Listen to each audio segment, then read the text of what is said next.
আল্লাহকে কে সৃষ্টি করেছেন এমন প্রশ্ন বা কুমন্ত্রণা মনে আসলে কি বলতে হবে? ভাই, এরকম কোনো বাজে চিন্তা যদি মনে আসে যে আমি দুনিয়াতে এইভাবে আসছি, সব আল্লাহ সৃষ্টি করছেন, তাহলে আল্লাহর কে সৃষ্টি করছেন, এরকম যদি মনে আসে, তাহলে সেক্ষেত্রে আপনি বুঝবেন আপনার ভিতরে ঈমান আছে। সাথে সাথে একটা শুকর আদায় করে, এটা খুশির খবর। মনের ভিতরে এরকম বাজে চিন্তা আসলে তখন বুঝবেন যে আপনার ভিতরে ঈমান আছে। কিভাবে বুঝবেন সেটা বলতেছি। একবার এক সাহাবী, তিনি রাসূল আকরাম সাল্লাল্লাহু আলাইহি ওয়াসাল্লামকে এই কথাটা বলেছেন, ইয়া রাসূলুল্লাহ, আল্লাহ সম্পর্কে আমার মনে বাজে চিন্তা আসে। তখন নবী সাল্লাল্লাহু আলাইহি ওয়াসাল্লাম বলেছেন যে যাকা নাফসুল ঈমান, এটাই তো ঈমান।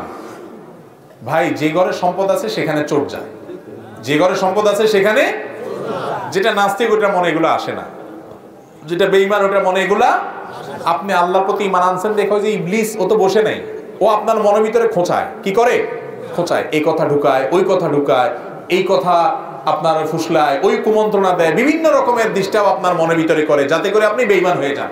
এগুলো যখনই মনে আসবে আপনি তখন বুঝবেন যে ও শয়তান নারে তো ধরে ফেলছি, এটা তো আমারে খোঁচাইতেছে, এটা তো আমারে খোঁচাইতেছে।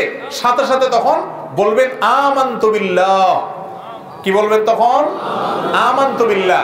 আর বাম দিক দিয়ে তিনবার থুতু ফেলবেন। মানুষটা দেখে ফেলায় না, আবার থুতু ফেলানো মানে আবার এক গালভর্তি থুতু না, একবারে শুইর আগে যেরকম থুতু তিনবার ফেলে আমানতু বিল্লাহ পড়বেন। কারণ বাম দিক থেকে শয়তান মানুষকে এই কুমন্ত্রণাটা অ্যাটাকটা করে।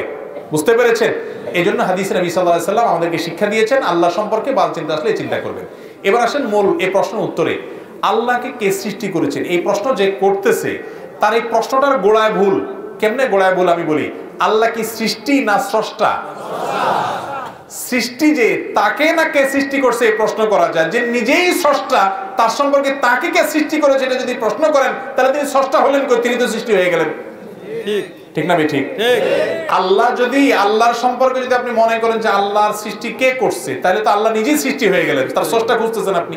আল্লাহ তো স্রষ্টা, যিনি স্রষ্টা তার আবার স্রষ্টা থাকে নাকি? তাহলে বুঝতে হবে এটা ইবলিস চোরা আপনার মনের ভিতরে উটিস পিটিস করতেছে ঈমানটা নষ্ট করার জন্য। এটা মনে আসার সাথে সাথে আল্লাহ শুকর আদায় করবেন, আমি ঈমানদার, আমার ঘরে চোর আসছে, ইবলিস আসছে। সাথে সাথে আমানতু বিল্লাহ, আল্লাহ প্রতি আমি ঈমান আনলাম, বিশ্বাস করবেন, দেখবেন যে পালাইছে শয়তান। আল্লাহ তাআলা আমাদেরকে হেফাজত করুন। আমিন।